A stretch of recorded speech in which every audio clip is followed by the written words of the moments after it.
हर किसी का प्रवेश नहीं है महारास में। किसका प्रवेश है? परम रसिकाचार्य स्वामी श्री हरदास जी महाराज ने महारास में प्रवेश के कुछ नियम बताए हैं।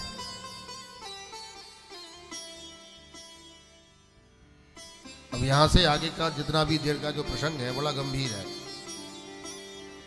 आनंद प्रेम से सुनोगे तो वास्तविक आनंद आएगा।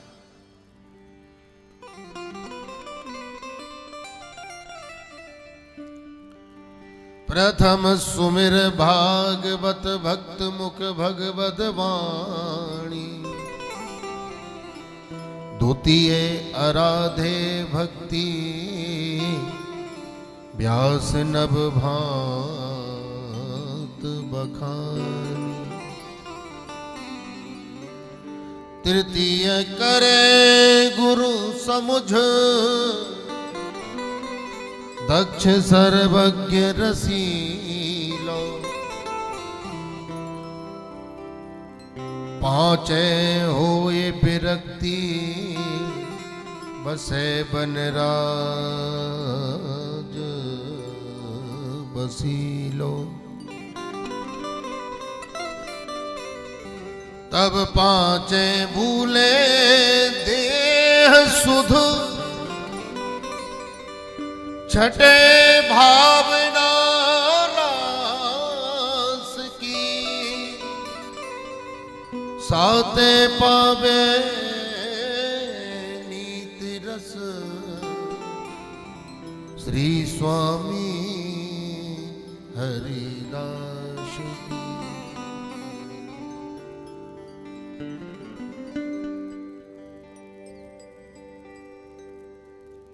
सबसे पहले भगवान की कथा सुनो। कथा में जब मन लग जाए, किसी भगवत भक्त की कृपा हो जाए, किसी उच्च कोटि के महापुरुष की दया हो जाए, उसके चरणों की सन्निधि मिल जाए, तो रस सिद्ध और नाम सिद्ध महात्मा से दीक्षित हो जाओ। जो सर्व शास्त्रों का गोविंद के निकुंज रस का ज्ञाता हो। देखो ध्यान रखना, एक बात समझने की है। धर्म के ज्ञाता होना अलग बात है और धार्मिक होना अलग बात है। धर्म के ज्ञाता तो बहुत लोग हो जाते हैं,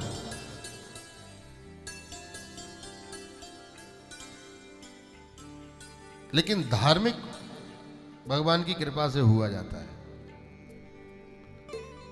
रावण से बड़ा कोई धर्म का ज्ञाता नहीं था, लेकिन वस्तुतः वो धार्मिक नहीं था। धर्म के ज्ञाता कम होगा चलेगा, पर धार्मिक पूरे होना चाहिए।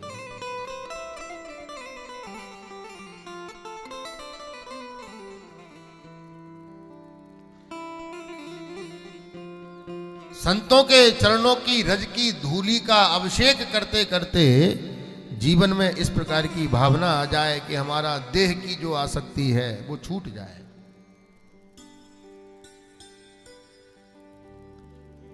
देह की आसक्ति शून्य हो जाए,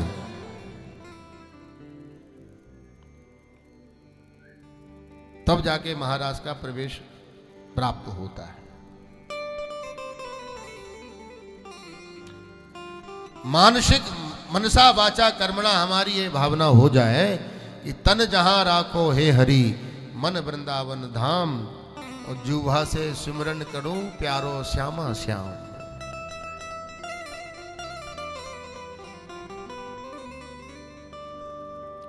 और आज भगवान ने बंसी बजाई।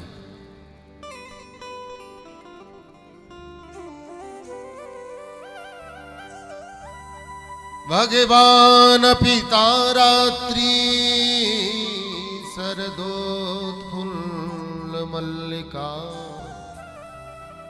भीक्षरन्तुम मनश्चक्रे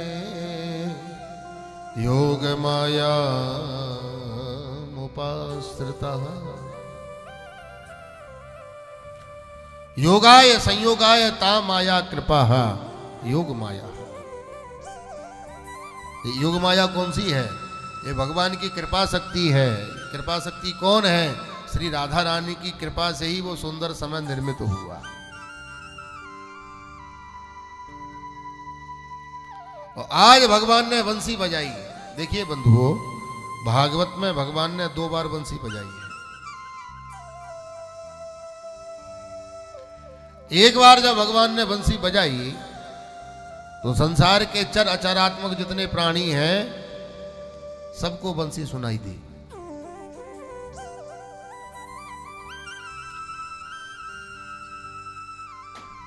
जितने भी संसार के प्राणी हैं बंसी सबको सुनाई दी। और आज भगवान जब बंसी बजा रहे हैं तो बंसी केवल उनको सुनाई दे रही है जिसका चीर भगवान ने कल हरण कर लिया था।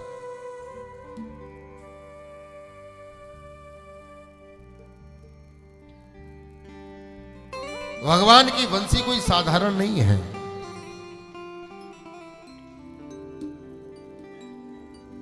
बंसी कौन है?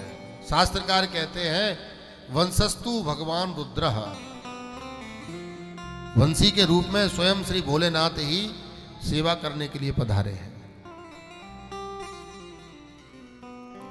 रामावतार में हनुमान जी के रूप में आए और कृष्णावतार में बंसी के रूप में पधारे।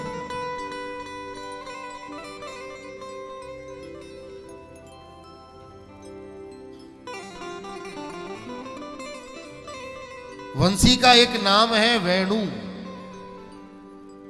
वेणु का अर्थ होता है बम ब्रह्मानंदम ई विषयानंदम तम अणुहु वेणु। संसार में 2 ही आनंद होते हैं, एक ब्रह्मानंद और दूसरा विषयानंद। दोनों ही जिसके सामने अणु के समान फीके लगे हैं उसे कहते हैं वेणु।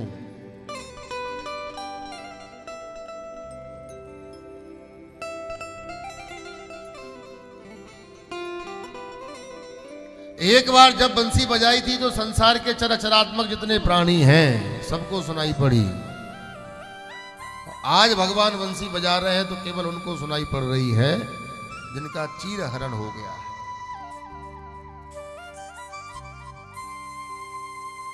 इति वेणु रवम राजन सर्वभूत मनोहरम।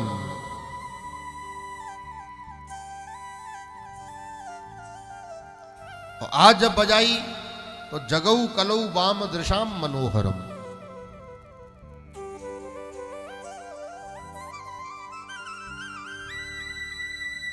गोपियों को सबसे ज्यादा ईर्ष्या, सबसे ज्यादा जलन और सबसे ज्यादा चिढ़ यदि किसी चीज से होती थी तो भगवान की बंसी से होती थी। बहन देखो तो सही, देखो तो सही बहन कन्हैया बंसी की कितनी सेवा करते हैं। हाथों की हथेली के कोमल गद्दे पर इसको सुलाते हैं, ओठों का तकिया लगाते हैं, जब उंगली चलाते हैं तो मानो इसके चरण दबा रहे हैं। पलक गिरते हैं तो मानो इसका पंखा हो रहा है। भगवान के मकराकृत कुंडल झिलमिलाते हैं तो मानो इसका छत्र चमर ढुल रहा है।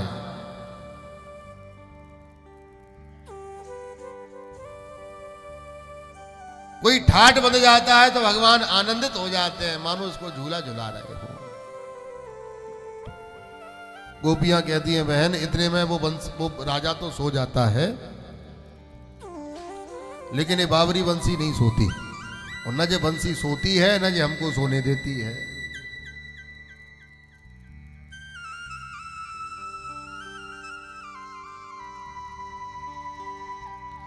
बंसी का वैशिष्ट है, जब जंगल में गैयाओं को चराते चराते भगवान जब बंसी का निनाद करते हैं तो गौ माता इतनी आनंदित हो जाती हैं, इतनी भाव विभोल हो जाती हैं कि गौ स्तनों से दूध की धारा अपने आप निकलना प्रारंभ हो जाती है। लाखों गैयाओं का दूध एक साथ निकलने दो तो वो धारा अपने आप में नदी बन जाती है। वह दूध की धारा यमुना में मिश्रित हो जाती है, यमुना के जल में वेग आ जाता है।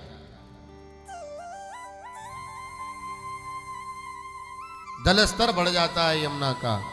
तो यमुना के किनारे पर जो वृक्ष खड़े हैं, उन वृक्षों में जिसके पास पत्ते हैं वो पत्ते यमुना में डाल देता है, जिसके पास फल है वो फल यमुना में डाल देता है, जिसके पास में पुष्प है वो पुष्प डाल देता है। पूजा की सामग्री क्या होती है? पत्रम पुष्पम फलम तोयम। पत्ते मिल गए, पुष्प मिल गए, फल मिल गए, और तोयम जल यमुना में है ही।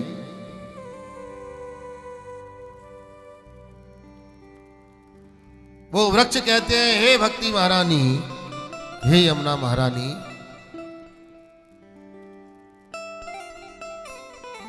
हम तो गोविंद के पाद पद्मों में चल के नहीं जा सकते, आप हमारी पूजन सामग्री को गोविंद के पाद पद्मों तक पहुंचा देना,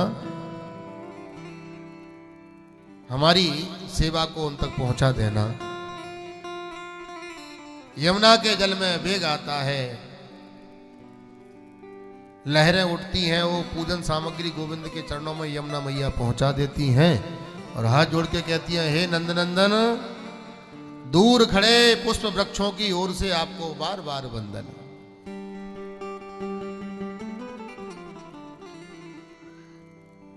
यज्ञ कुंड की बुझी हुई ज्वाला जल जाती है बंसी के प्रभाव से।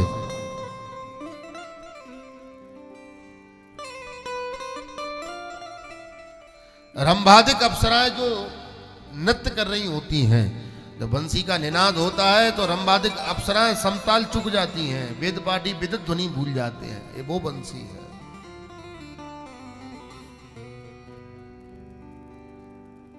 बाज रही मुरली मोहन की, बाज रही मुरली मोहन की, बाज रही मुरली मोहन की, बाज रही मुरली मोहन की, बाज रही मुरली मोहन की, बाज रही मुरली मोहन की, बाज रही मुरली मोहन की, बाज रही मुरली मोहन की।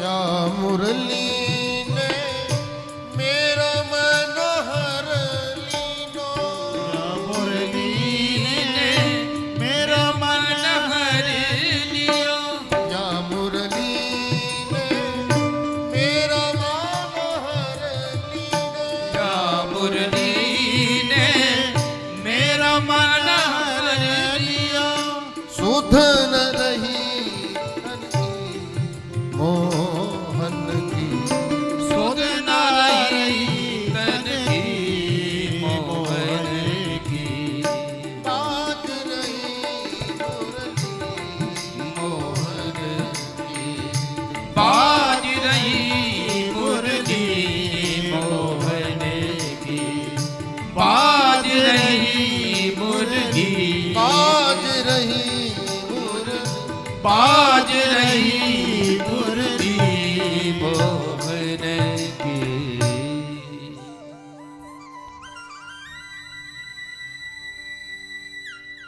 निसम में गीतम तदनंग वर्धनम, ब्रज स्त्रियः कृष्ण गृहीत मानसा, आ जगमुरन्यो नमले चतोभ्यमा, सयत्र कांतो जबलोल कुंडला।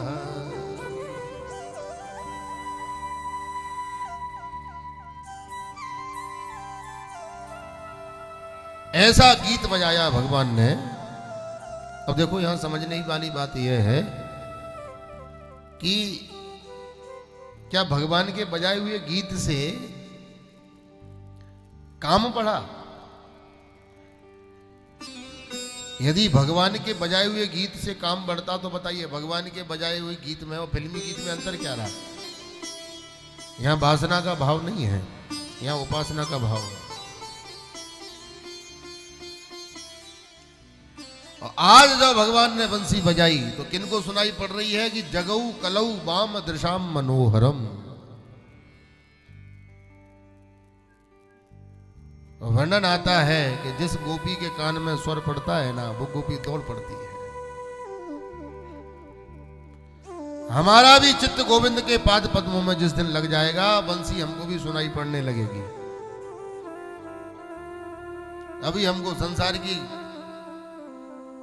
सहनाई सुनाई पड़ती है तो ठाकुर जी की बंसी सुनने की फुर्सत ही नहीं है। चैतन्य महाप्रभु कहते हैं कि भगवान की जो चरण शरण ग्रहण करता है, पहले भगवान उसका सब बर्बाद कर देते हैं।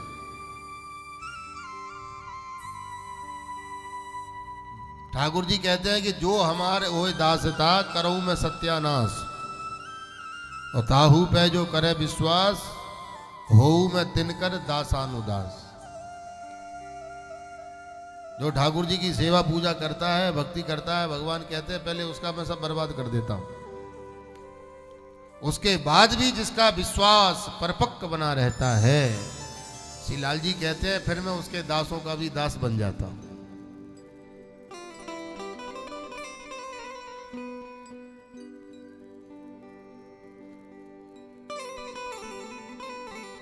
जिस गोपी के कान में बंसी का स्वर जाता है, उस गोपी को तो यह लगता है कि मेरा प्यारा केवल मुझे बुला रहा है, केवल मुझे बुला रहा है।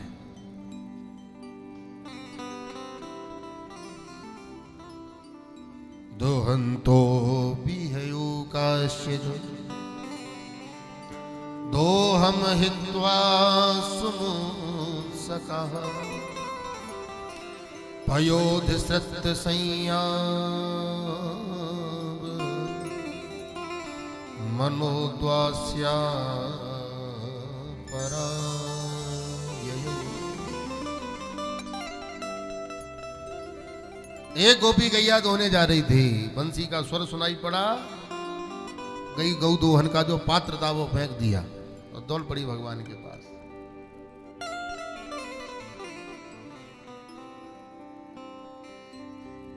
लिम्पन्त्या प्रमजन्तोन्या अंजन्त्या काश्चलोचने व्यस्त्रस्तवस्त्राभरणा काश्चिद् कृष्णान्तकं ययौ। एक गोपी वस्त्र पहन रही थी और जैसे बंसी का स्वर सुनाई पड़ा तो महाराज उल्टे सुल्टे कपड़ा पहन के भागे। एक लीपा पोती कर रही थी। लीपा पोती जानते हो आप लोग? बोलो राधे राधे। लीपा पोती दो तरीके की होती है, एक गोबर वाली, एक थोबड़े वाली। तो जो गोबर वाली लीपा पोती कर रही थी वो गोबर के हाथ धोना भूल गई, और जो चेहरे वाली लीपा पोती में व्यस्त थी वो उल्टा सुल्टा श्रृंगार करके भाग गई। आंखन वाली होटन में लगा ली, होटन वाली आंखन में लगा दी। व्यस्तस्त्र वस्त्राभरणा काश्चिद कृष्णांतकम ययौ। दौड़ पड़ी भगवान के पास।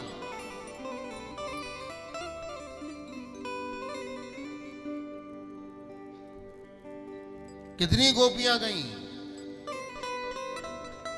श्री निम्बारकाचार्य भाष्य में वर्णन आता है 3,45,11,108 गोपियां थीं और 109वीं श्री राधा रानी थे।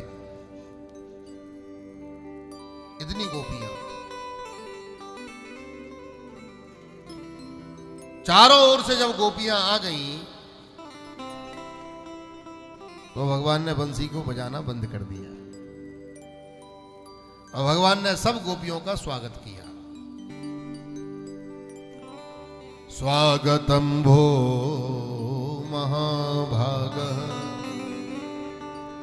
प्रियं किं करवाणि वः ब्रजस्यानामयं कश्चिद् ब्रूतागमन कारणम्। देवियों स्वागतम सुस्वागतम, बड़ी कृपा करी जो तुम आ गई हो। गोपियां खुश हो गई, देखो नाम ले ले करके बुला लिया और अब हम आ गई तो हमारा स्वागत कर रहे हैं। और भगवान ने धीरे से पूछ लिया, ब्रूता गमन कारणम, आ गई हो, स्वागत है, वो सब बढ़िया है, पर आना कैसे हुआ ये तो बताओ, कैसे आई हो। अब तो गोपियों ने मन में सोचा इनको क्या हो गया, नाम ले ले करके हमको बुला लिया। और दुर्जर ग्रह श्रृंखला, लोहे की जंजीरों से निकलना बड़ा सरल होता है भैया, लेकिन घर गृहस्थी की जंजीरों से निकलना बड़ा कठिन होता है, इतना सरल नहीं होता। और नाम ले ले करके हमको बुला लिया और हम सबको छोड़ के आ गई, तो अब पूछ रहे हो काय को आई हो। किसी ब्राह्मण का तुमने नौता कर दिया, पंडित जी कल आ जाना 12 बजे भोजन। ब्राह्मण देवता सीधे साधे बेचारे भूखे प्यासे बैठे थे, 12 बजे आपके दरवाजे पहुंच गए। आपका दरवाजा खोला, आपने प्रणाम करके कहा जय हो महाराज, बड़ी कृपा करी, आप पधारे, बताओ कैसे आना हुआ। तो पंडित जी पे क्या बीतेगी। नाम ले ले करके बुलाया है गोपियों को, और सब छोड़ छाड़ करके गोपियां आ गई, तो अब भगवान पूछ रहे हैं बताओ कैसे आई हो। यहां पर बड़ा आनंददायक प्रसंग है। इसमें 10 श्लोकों में भगवान ही प्रश्न करते हैं और भगवान ही उत्तर देते हैं। भगवान कहते हैं अच्छा देवियों, हमने तो ये सुना है। गोपियां बोली, भगवान के कूट प्रश्नों को सुनते सुनते गोपियां शांत हो गई, स्तब्ध हो गई। भगवान बोले अच्छा अच्छा, हमको लग रहा है कि तुम जंगल की शोभा देखने आई हो। दृष्टम वनम कुसुमितम राकेशम कररंजितम यमुना निललीलैज तरुपल्लव शोभितम। हमको लग रहा है कि तुम ये देखने आई हो कि चंद्रमा अपनी 16 कणाओं से जब परिपूर्ण हो रहा है, तो परिपूर्णतम चंद्रमा शोभायमान कैसा लग रहा है ये देखने आई हो। उसमें जंगल कितना अच्छा लग रहा होगा चंद्रमा की चांदनी में। लेकिन देवियों सुनो, जंगल जितना अच्छा लगता है उसमें इतने हिंसक खतरनाक जानवर भी रहते हैं।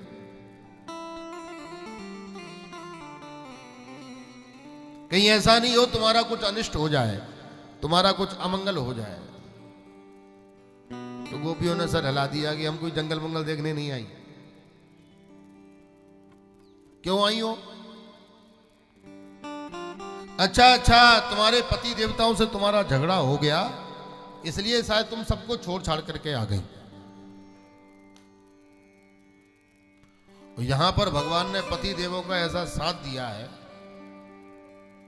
भगवान ने ऐसा पति देवताओं पतियों का महाराज ऐसा बड़ाई करी है। देखो देवियों, पति चाहे कैसा भी हो, दुस्सीलो दुर्भगो वृद्धो जडो रोग्य धनो विवाह पति स्त्री हातव्यो लोके पातकी। पति चाहे कैसा भी हो, उसका परित्याग नहीं करना चाहिए। इसी का अनुवाद गोस्वामी जी अनुसुईया जी करती हैं जानकी जी के सामने। वृद्ध रोग बस जड़ धनहीना, अंध बधिर क्रोधी अति दीना, और ऐसे हु पति कर किए अपमाना, नारी पाय यमपुर दुख नाना।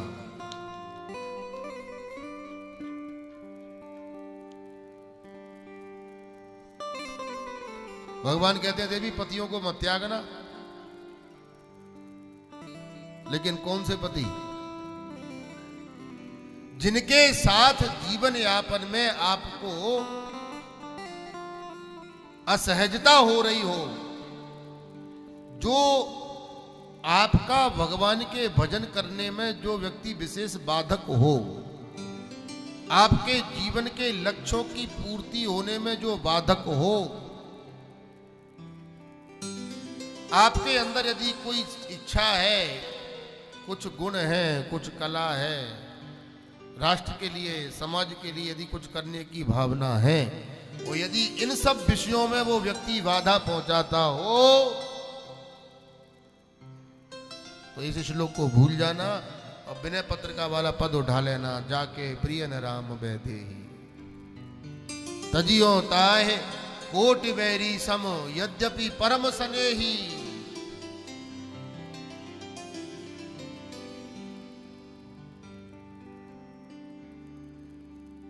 भगवान बोले देवियों, झगड़ा हो गया हो तो वापस घर चली जाओ, सुलह भी हो जाएगी। देवियां कहती हमारा किसी से झगड़ा नहीं हुआ, महाराज काय के लिए भाषण दे रहे हो इतना, तो फिर क्यों आई हो? अच्छा, अब आ गई समझ में बात। हमको ऐसा लगता है कि तुम हमसे प्रेम करती हो, प्रेम के वशीभूत हो करके तुम सब छोड़ छाड़ करके हमारे पास आ गई।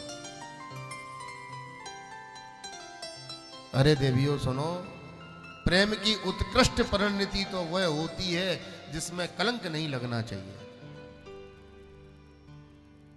संसार में हर चीज प्लानिंग से होती है, ध्यान रखना। संसार में हर चीज मुहूर्त से होती है। केवल 3 वस्तुएं ऐसी हैं जो बिना मुहूर्त के होती हैं, और वही सत्य है। एक जन्म, दूसरा प्रेम और तीसरी मृत्यु। बोलो राधे राधे। ये सब बिना मुहूर्त के होता है, वही शाश्वत सत्य है।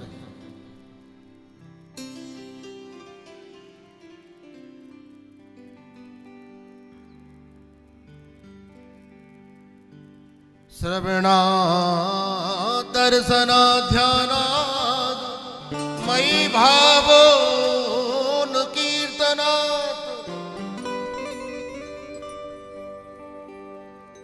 न तथा सन्न करसेण प्रतीयात् ततो ग्रह। मेरा मुझसे प्रेम करती हो ना, तो सुनो, सब छोड़ छाड़ करके जाओ, घर में रह करके मेरा भजन करो, मेरा चिंतन करो, मेरा स्मरण करो, मेरे नाम,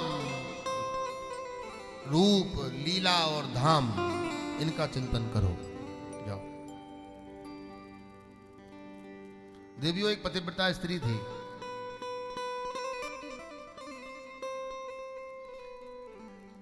पतिव्रता स्त्री का, वो अपने पति की बड़ी सेवा करती, और उसका पति जो था वो गरीब था, लकड़ी बेच करके गुजारा करता था। और एक दिन उसका पति लकड़ी बेच करके आया, थक गया था, सो अपनी पत्नी की गोदी में सर रख के सो गया।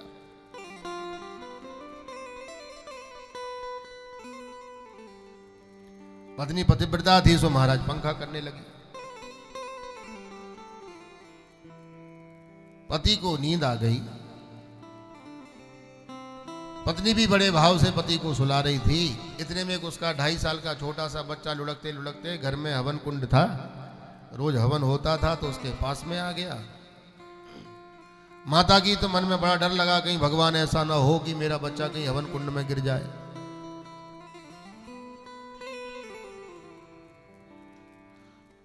लेकिन धर्म संकट यह है कि यदि उठ के जाती हूं तो पति की नींद खराब होती है, उठ के नहीं जाती तो बेटा को हवन कुंड में जल जाएगा। परिणाम ये हुआ कि वो बच्चा हवन कुंड में गिर गया। वो मैया आंख बंद करके मन को पक्का करके बैठी रही। शास्त्रकार कहते हैं 1.5 घंटे बाद जब उसकी पति की नींद खुली तो उसने दौड़ लगाई हवन कुंड की तरफ। भगवान कहते हैं देवी हो, उसके पातिव्रत धर्म में वो सामर्थ्य थी कि अग्नि देव भी उसके बच्चे का कुछ बिगाड़ नहीं पाए। अग्नि भी चंदन के समान शीतल हो गई।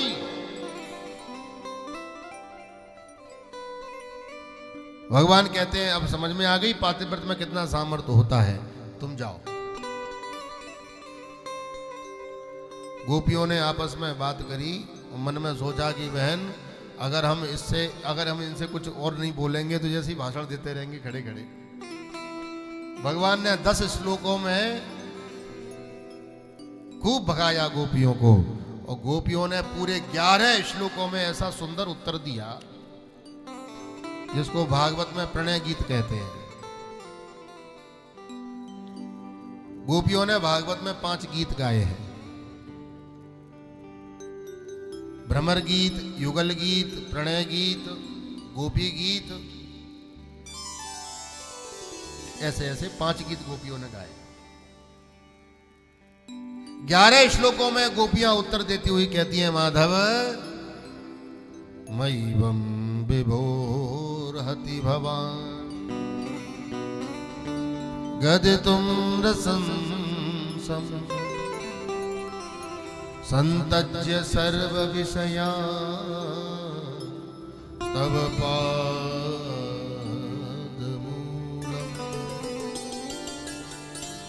भक्ता भजस्व दुर्मग्रहमात्यजास्मान्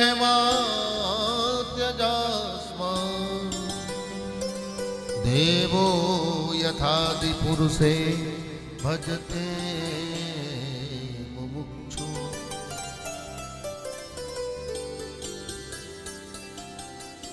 गोपियां कहती है प्रभु हमें तुमसे कुछ चाहिए नहीं, आप भगवान हो, बड़े प्रेम से बने रहो, कोई आवश्यकता नहीं है, कुछ जीवन में कुछ चाहिए आपसे नहीं। क्या चाहती हो? गोपियां कहती हैं सरकार केवल इतनी कृपा कर दो, सिंचांग नस्त्वद धरामृत पूर्णकेण, केवल हम आपके अधरामृत से अपने जीवन को सींचना चाहते हैं। अधरामृत किसे कहते हैं? धरती इति धरा, धरायाः अमृतम धरामृतम, और धरामृतम न भवति इति अधरामृतम। जो अमृत हमको धरती पर मिल जाए उसे कहते हैं धरामृत, और जो अमृत हमको धरती पर कहीं नहीं मिले उसे कहते हैं अधरामृत, अर्थात भगवत चरणों का विशुद्ध प्रेमामृत।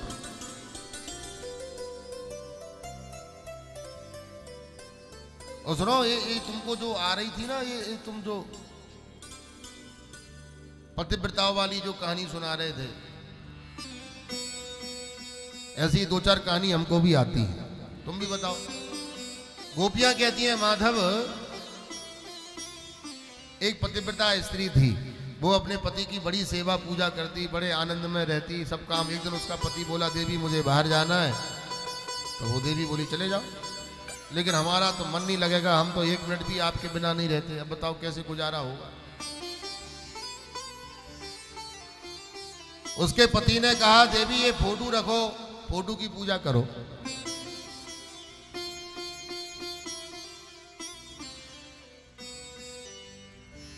पति तो चला गया, वो स्त्री अब फोटो को रख करके उसको टन पानी पटकती रहती, उसी को भोजन कराती रहती और उसी को टीका चंदन करती रहती।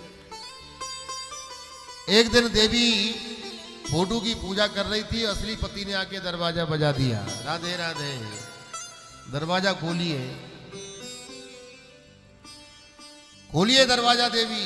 अब माधव आप बताओ ऐसी स्थिति में उस देवी को क्या करना चाहिए?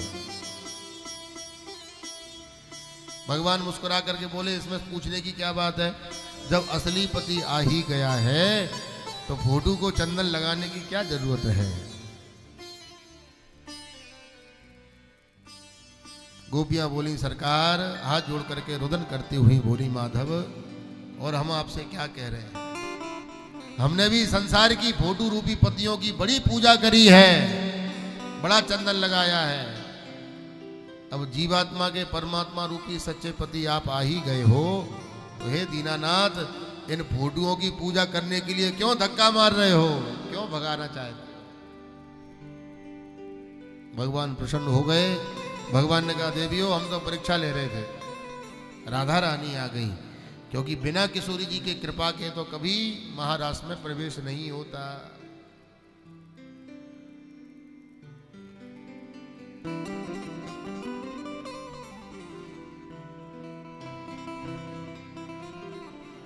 बिना लाडली जी की कृपा के कभी महारास में प्रवेश नहीं होता।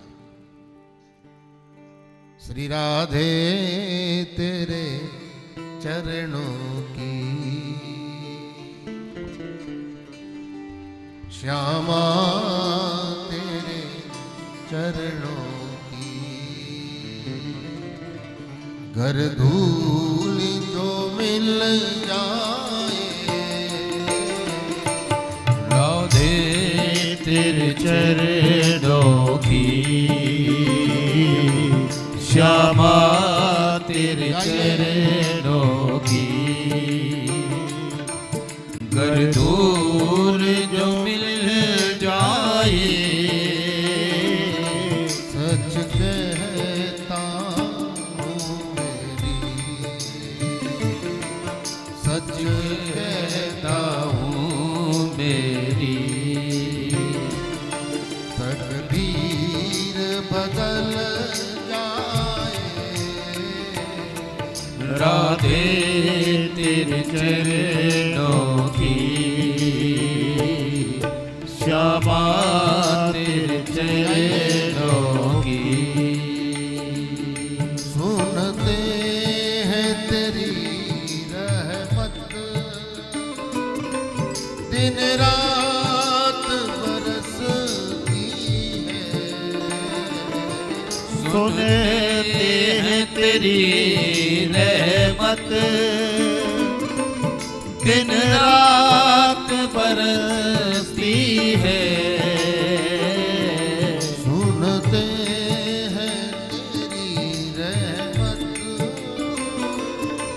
दिन रात बरसती है, सुनते हैं तेरी रहमत, दिन रात बरसती है, एक बूंद जो मिल जाए, एक बूंद जो मिल जाए, दिल की कली खिल जाए, राधे तेरे चरणों की, श्यामा तेरे चरणों की,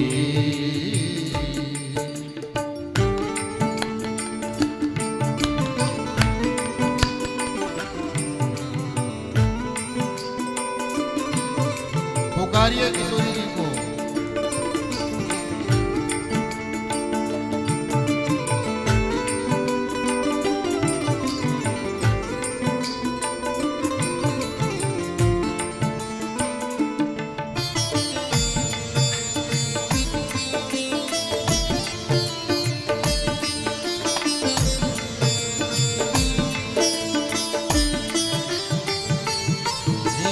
मन बड़ा चंचल है,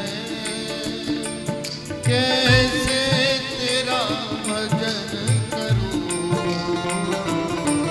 ये मन बड़ा चंचल है, कैसे तेरा भजन करूं, मन बड़ा चंचल है, कैसे तेरा भजन करूं, ये मन बड़ा चंचल है,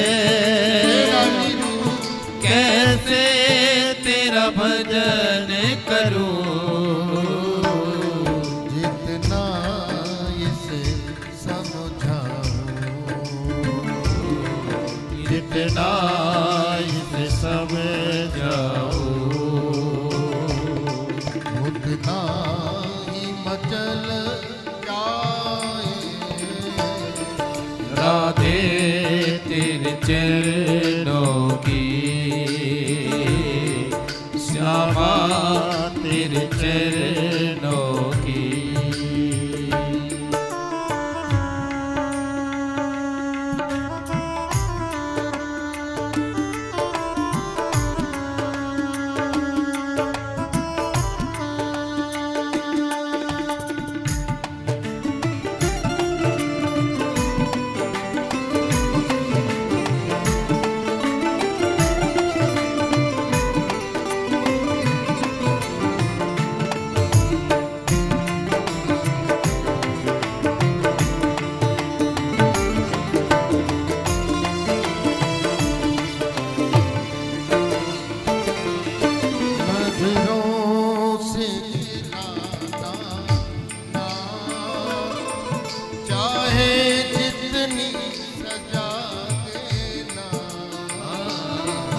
नजरों से गिराना ना, चाहे जितनी सजा देना। नजरों से गिराना ना, चाहे जितनी सजा देना। नजरों से गिराना ना, चाहे जितनी सजा देना। नजरों से जो गिर जाए, नजरों से जो गिर जाए। मुश्किल है संभल पाए। राधे तेरे चरणों की श्यामा तेरे चरणों की।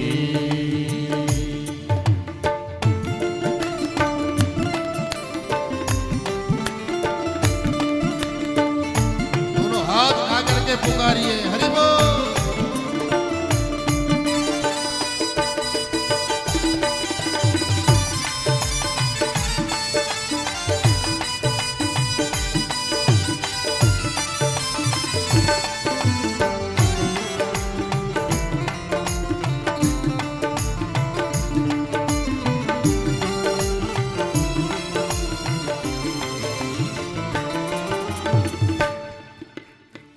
अंतिम भाव है, दास का अंतिम भाव है, बड़ा ही प्रणम्य, बड़ा निवेदन युक्त।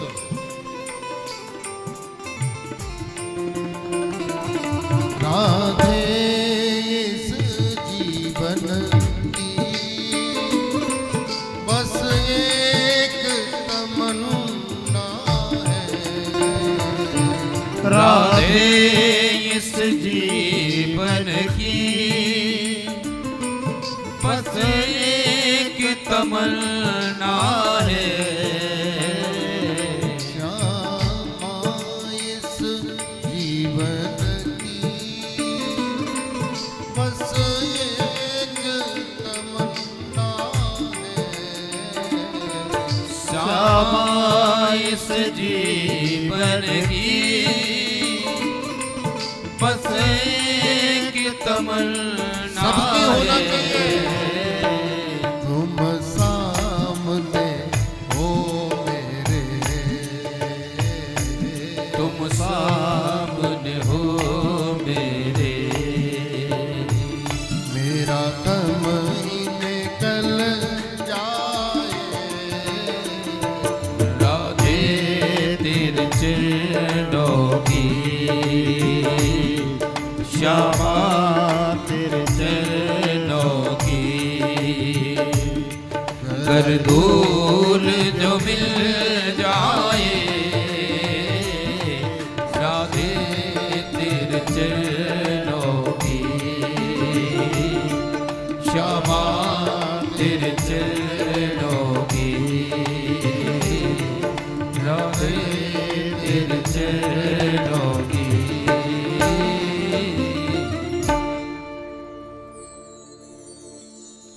रास प्रारंभ हुआ।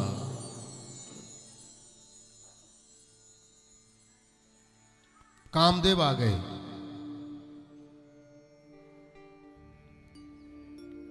कामदेव के 5 बाण हैं, वशीकरण, मोहन, उच्चाटन, स्तंभन और उद्दीपन। 5 बाण हैं काम के। 5 बाणों को कामदेव ने गोविंद पर चलाया। भाई किले का युद्ध कर रहा है। 2 प्रकार के युद्ध होते हैं, एक किले का और दूसरा मैदान का।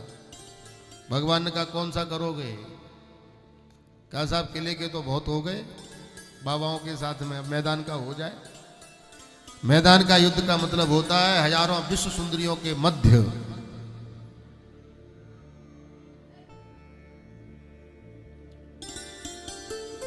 तादा थैया करके थिरकते रहें और बिल्कुल मन में रत्ती भर भी मन में कुछ डिगने का, फिसलने की भी कोई स्थान न हो, उसे कहते हैं मैदान का युद्ध। 5 बाण चलाए, वशीकरण, मोहन, उच्चाटन, स्तंभन और उद्दीपन। भगवान बोले ओ अपना नाम मदन मोहन है। अच्युत, अच्युत का अर्थ होता है च्युताम न भवतीति अच्युतः, जो कभी च्युत नहीं हो सकता वो अच्युत है। उत ऊर्ध्वम स्तंभयन, उल्टा लटका दिया ऊपर। यहां से देखो वर्णन आता है कि रास होते होते एक गोपी को तो मान हुआ और बाकी गोपियों को अभिमान हो गया। प्रेम में मान होना बड़ी अच्छी बात है। मान तो होना चाहिए। मान तो श्रृंगार रस का अंग होता है। मान होना तो श्रृंगार रस का पर्याय होता है। मान का मतलब होता है रूठना, मनाना आदि आदि।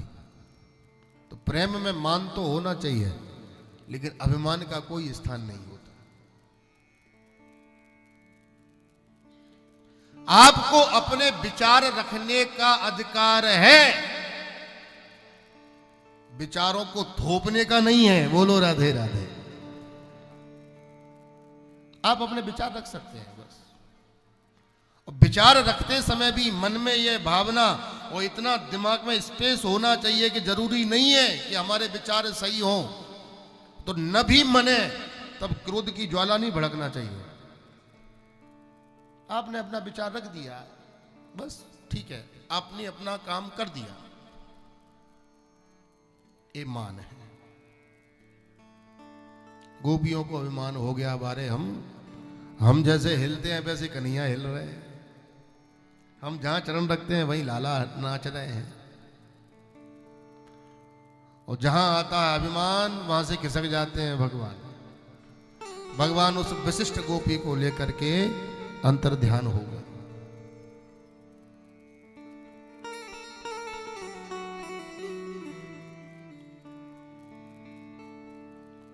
थोड़ी देर तक गोपियों को लगा कि भगवान हमारे साथ हैं। थोड़ी देर बाद जब यमुना के तट को कृष्ण से विहीन पाया तो मन में अत्यंत दुख हुआ, अत्यंत विरह हुआ। हरे राम राम। लाला कहां गए? कन्हैया कहां गए?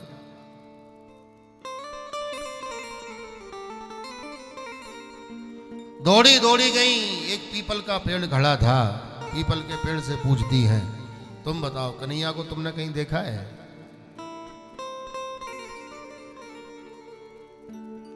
कोई उत्तर नहीं आया। तो गोपियां आपस में कहती हैं, अरे बहन ये तो पुरुष है, इसको क्या पता स्त्री की वेदना क्या होती है।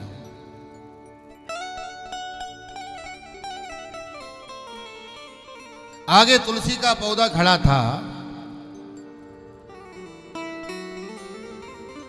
तुलसी के बिरवा को देख करके गोपियों ने कहा कि बहन तुम तो कन्हैया की अत्यंत प्रिय हो और तुम्हारे बिना तो लाला भोजन भी नहीं करते।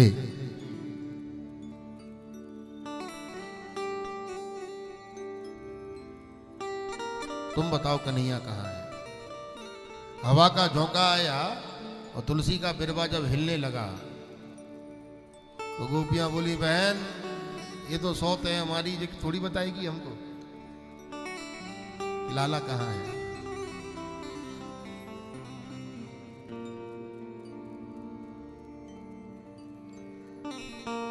बंधुओं, वर्णन आता है कि आगे चलते चलते एक गोपी ने आकाश में चुनरिया लहरा ली, एक गोपी ने नीचे उंगलियां लगा दी। आ जाओ ब्रजवासियों, मैंने गिरिराज जी उठा लिए।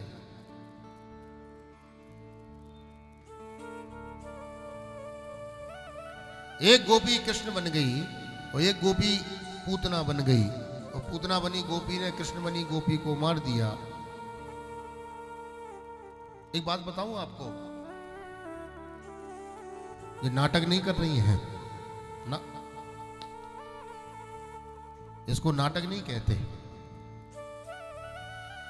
जैसे एक यति ब्रह्म चिंतन करते करते करते करते स्वयं ब्रह्म हो जाता है, ऐसे ही गोपियां कृष्ण चिंतन करती करती करती करती स्वयं कृष्णो हम हो गए। कृष्णो हम पश्यत गतिम,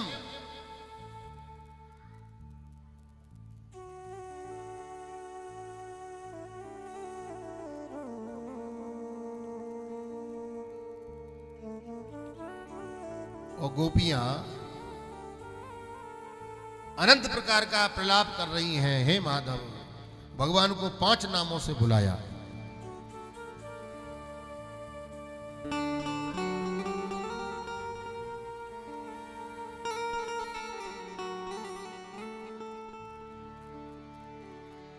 हा नाथ रमण प्रेष्ठ क्वासी क्वासी महाभुज दास्यास्ते कृपणायामे सखे दर्शय सन्निधिम। हा नाथ कहा तो भगवान गोपीनाथ बन के प्रकट हो गए। हा रमण कहा तो भगवान राधा रमण बन के प्रकट हो गए। महाभुज कहा तो भगवान मदन मोहन बन के प्रकट हो गए। 5 रूपों से भगवान ब्रज में प्रकट हो गए।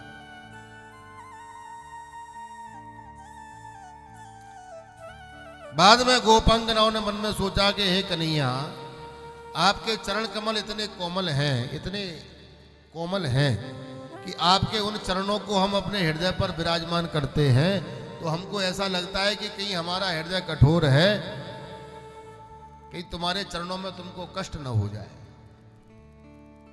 और आप उन्हीं कोमल चरणों के साथ जंगल के कंटकाकीर्ण मार्गों में घूम रहे हो नंगे पैर, तो कन्हैया कितनी तकलीफ हो रही होगी आपको, कितना कष्ट हो रहा होगा।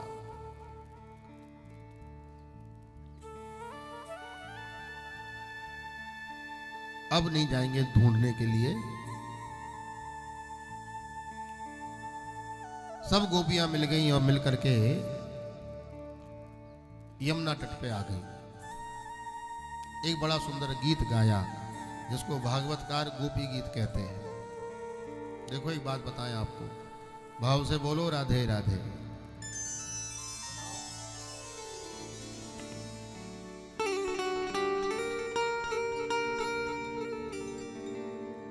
श्रीमद् भागवत के 10वें स्कंद के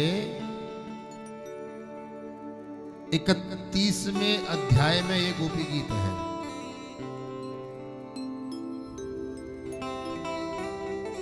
इसमें 19 श्लोक हैं। 18 श्लोक गोपियों ने गाए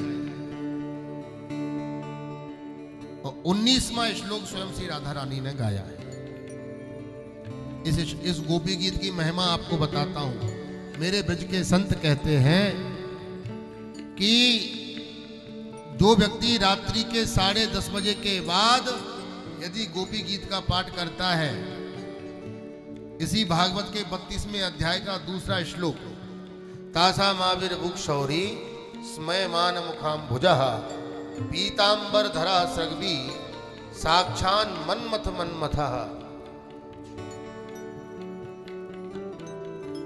इस श्लोक का संपुट लगा करके यदि कोई गोपी गीत का पाठ रात्रि के 10:30 बजे के बाद करता है तो मेरे ब्रज के संतों की और भागवत के रसिकों की ऐसी मान्यता है कि उसको जीवन में एक बार राधा माधव का दर्शन जरूर होता है। ये गोपी गीत की महिमा है। आ जाओ 2-4 श्लोक गुनगुनाए।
जरा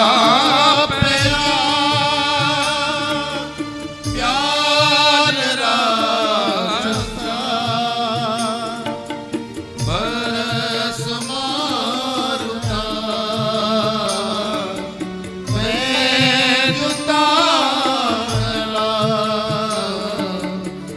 ऋषभयात्मजा विश्व तो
गोकुल गोपिका नंदनो भवा अखिल देहिना मंगलात्र शिखर साधितो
गोपियां कहती हैं प्यारे श्याम सुंदर प्यारे तब जन्मना ब्रजाहा वैकुंठा अधिकम जयति।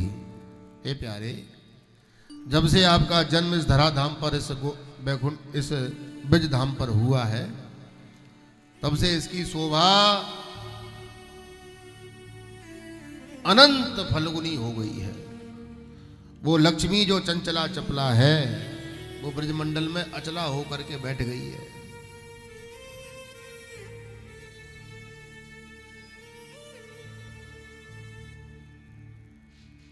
भगवान से गोपियां कहती हैं कि हे प्यारे, प्रेम ऐसा नहीं है कि केवल हम करते हैं, ऐसा नहीं है कि प्रेम केवल हम करते हैं, प्रेम आप भी करते हो हमसे। लेकिन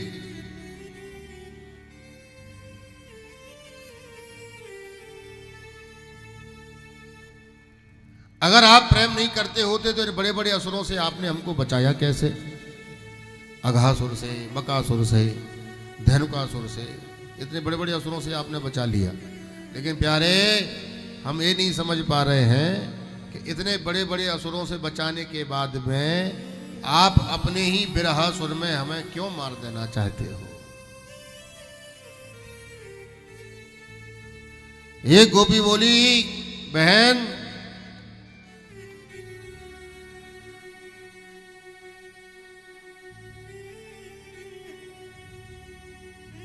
ये तो नंदन है, ये क्या प्रेम का दान करेंगे?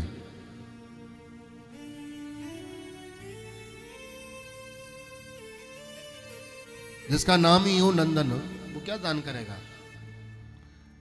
बनारस में कचौड़ी गली में एक सेठ जी रहते थे जिसका नाम था श्रीमान नंदन।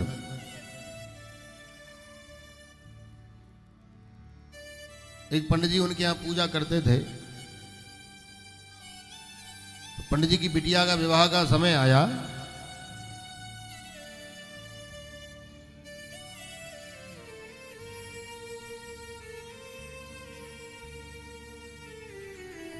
कहा महाराज बिटिया का विवाह है, कुछ सेवा हो जाए, कुछ शुश्रूषा हो जाए।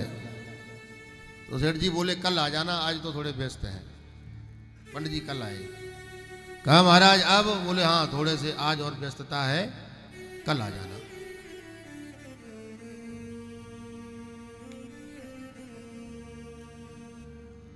कल कल करते हुए 6 महीने निकल गए महाराज। फूटी कौड़ी नहीं थी पंडित जी को।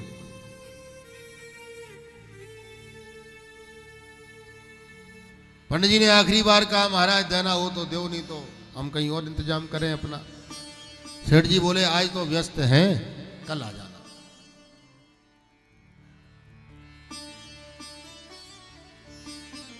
पंडित जी बोले अब नहीं आएंगे। क्यों? क्या हम समझ गए अब तुम कुछ नहीं दे सकते?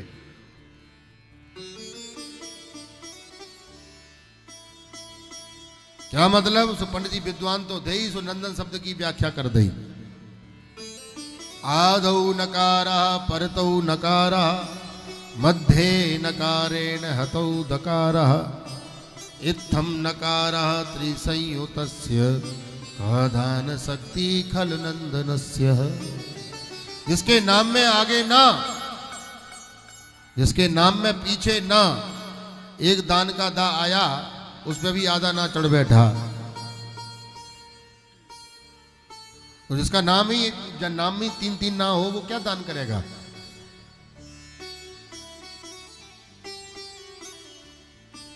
गोपियां कहती हैं प्यारे नखल गोपिका नंदनो भवा।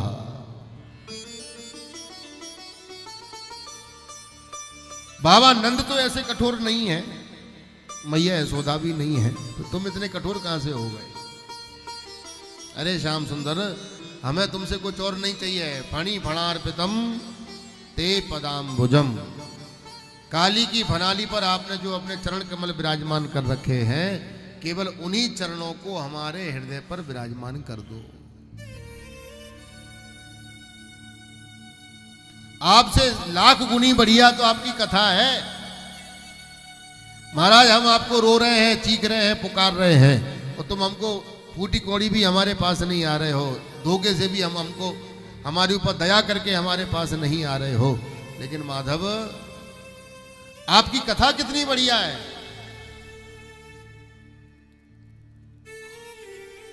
कितनी बढ़िया कथा है आपकी। एक बार कोई बुला लेता है अब तो दौड़ के आ जाती है।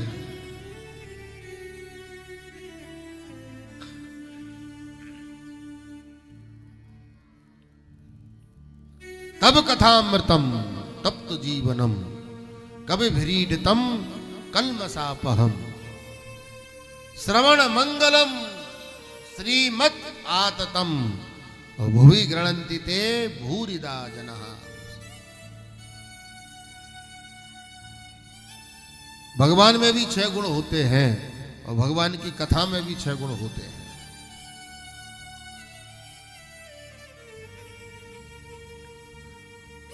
बड़ा सुंदर गोपी गीत का निरूपण किया और अंत में गोपियों ने भगवान से कहा कि अब आप ये सोच रहे हो कि अब हम तुमको छोड़ करके कहीं और कुछ करेंगी? अब नहीं करने वाली। अब तो हम यमुना में जाके आत्मदाह करने वाली हैं।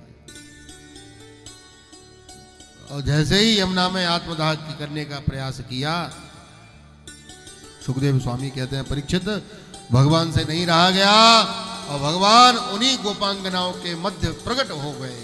बोल रास बिहारी भगवान की जय हो। कौन प्रकट हुआ है? मदन के भी मद को मत देने वाला मदन मोहन प्रकट हो गया। तासामा भूक्षोरी स्मयमान मुखाम्बुजा पीतांबर धरा स्रगवी साक्षान मन्मथ मन्मथा।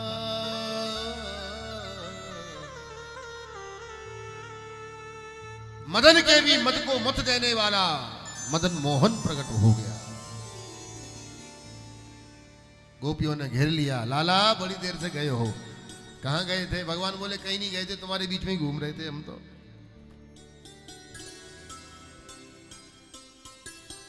एक गोपी ने अपलक दृष्टि से भगवान को निहारना प्रारंभ किया और ठाकुर जी को नेत्र द्वार से अंदर ले जा करके हृदय के कक्ष में बंद कर दिया और भगवान को पलक के किवाड़ लगा दिए। अब कहां जाओगे?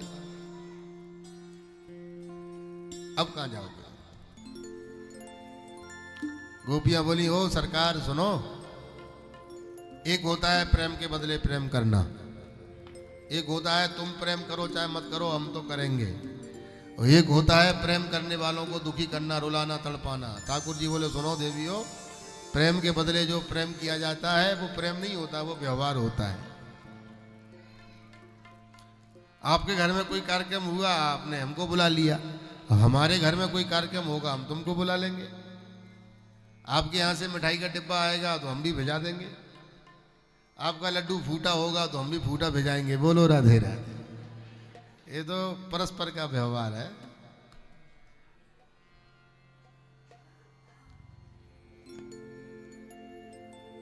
तुम प्रेम करो चाहे मत करो हम तो करेंगे।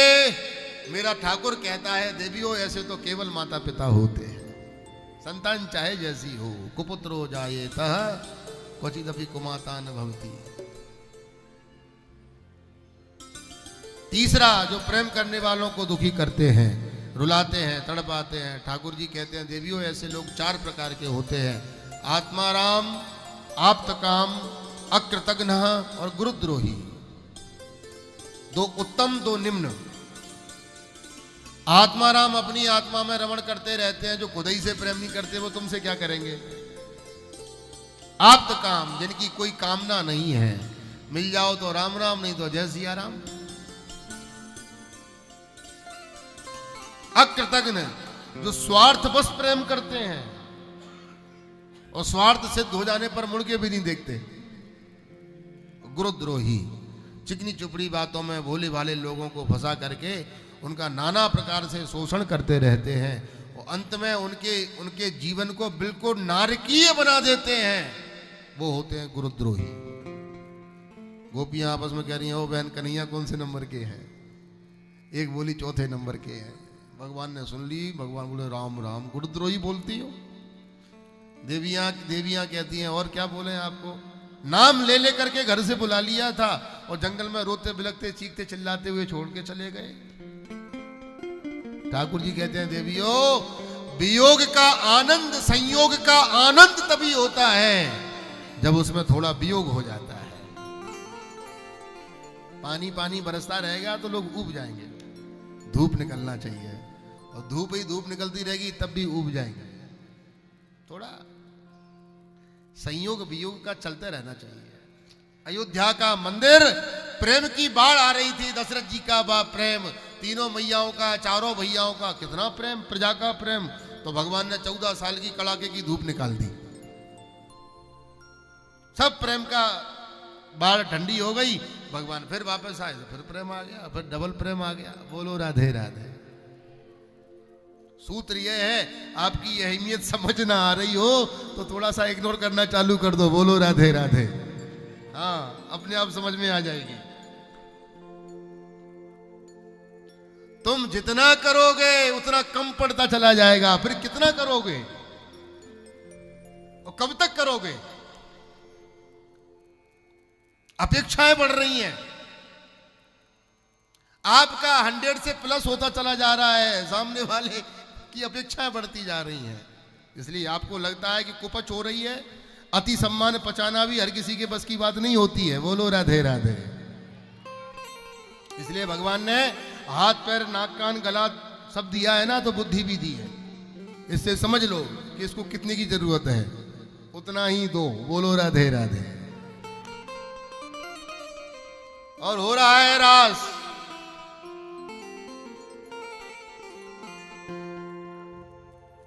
पादन्यासैर्भुजत विद्युतिभिः सस्मृतैर्भूविलासैः भज्जन मध्ये शलकुचपटैर्कुण्डलैर्गण्डलोलैः सुन्धन मुख्या कबर रसना ग्रंथया कृष्णबद्धो गायन्तष्टं तददैवता मेघ चक्रे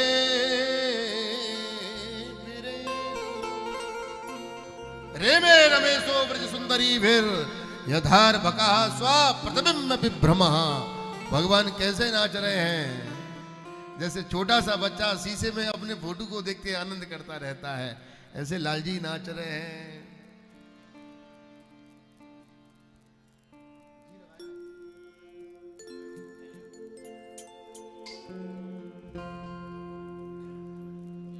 हो रहा है महाराज।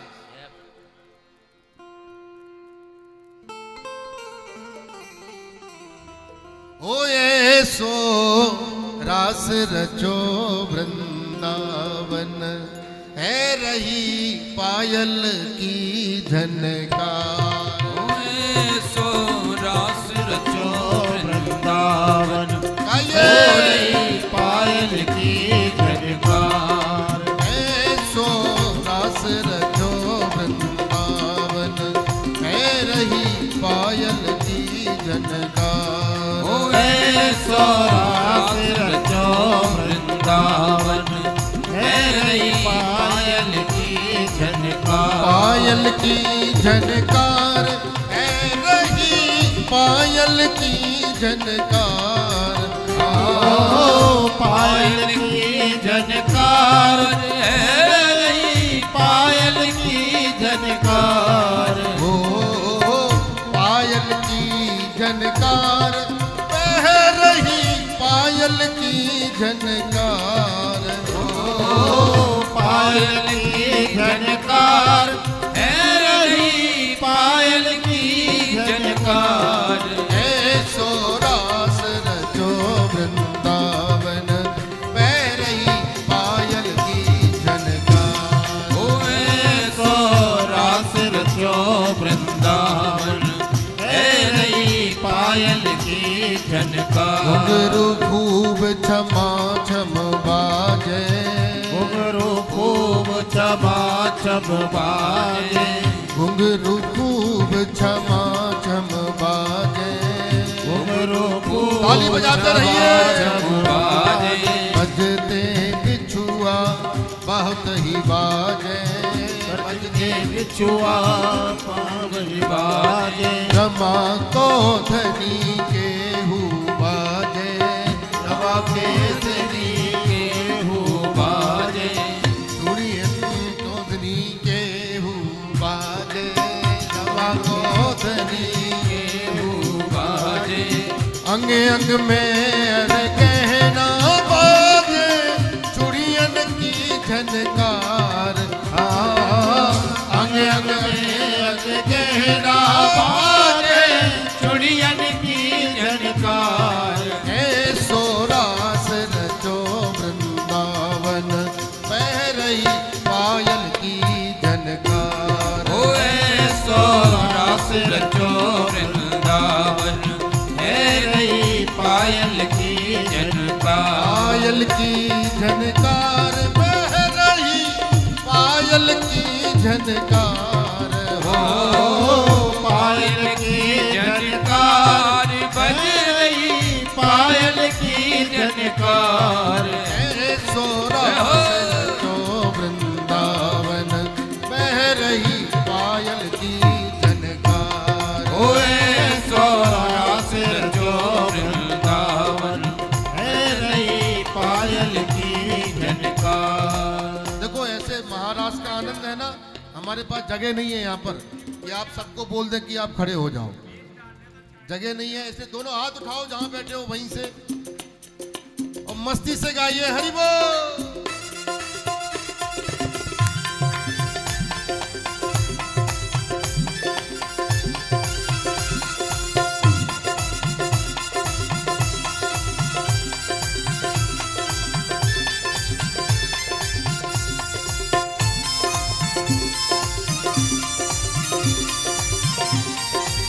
बोलो रास बिहारी भगवान की जय हो।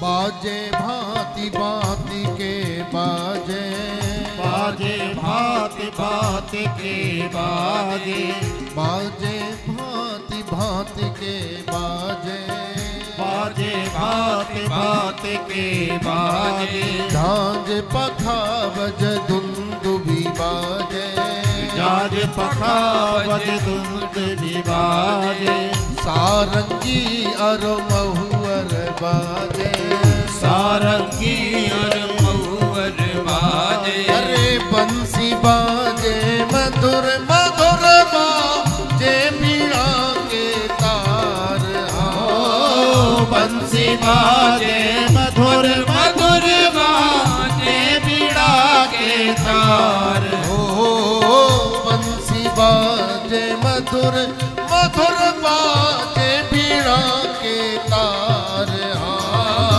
बंसी बाजे मधुर मधुर बाजे बीड़ा के तार, ओए सोरास रचो वृंदावन बह रही पायल की झनकार, सोरास रचो वृंदावन है रही पायल की झनकार। हरि बोल।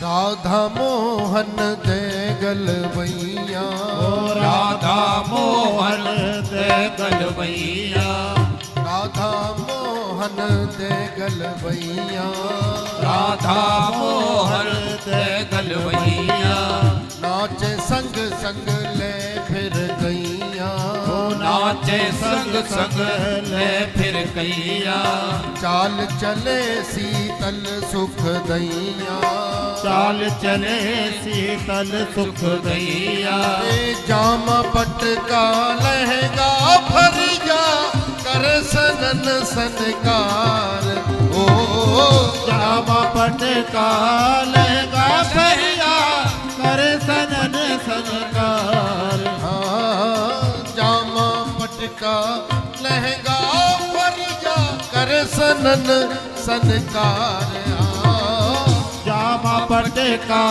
लहंगा फरिया कर सनन सनकार, होए सोरास रचो वृंदावन बह रही पायल की झनकार, होए सोरास रचो वृंदावन है रही पायल की झनकार, होए सोरास रचो वृंदावन है रही पायल की झनकार, होए सोरास रचो वृंदावन है रही पायल की झनकार, पायल की झनकार बह रही पायल की झनकार, पायल की झनकार हो रही पायल की झनकार, ऐ सोरास रचो वृंदावन हो रही पायल की झनकार, होए सोरास रचो वृंदावन है रही पायल की झनकार, होए सोरास रचो वृंदावन है रही पायल की झनकार, होए सोरास रचो वृंदावन है रही पायल की झनकार। झनकार सो रास रचो वृंदावन है नई पायल की झनकार ऐसो रास रचो वृंदावन है नई पायल की झनकार ऐसो रास रचो वृंदावन है नई पायल की झनकार ऐसो रास रचो वृंदावन है नई पायल की झनकार ऐसो रास रचो वृंदावन है नई